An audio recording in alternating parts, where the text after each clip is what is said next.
గౌరవనీయులైన రాష్ట్ర ముఖ్యమంత్రి గారికి, డిప్యూటీ సీఎం గారికి, హోమ్ మినిస్టర్ గారికి, రాష్ట్ర డీజీపీ గారికి నా విన్నపం ఏంటంటే, ఈరోజు జగన్ తన స్వలాభం కోసమో రాజకీయం కోసమో పోలీసులని బట్టలు ఉడదీసి కొడతాం, బట్టలు ఉడదీస్తాం, అలాగే వారి శిష్యులు పోలీసులని అమ్మనాబూతులు తిడుతున్నారు.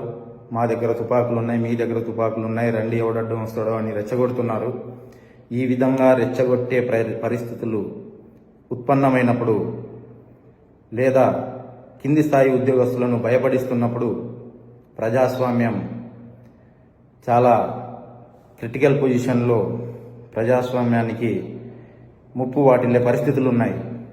దయచేసి ఇటువంటి పరిస్థితుల నుంచి కింది స్థాయి ఉద్యోగస్తులకు భరోసా కల్పించండి. థ్యాంక్ యూ, ధన్యవాదాలు. నేను G. Sudhakar Yadav, sub inspector of police, Ramagiri.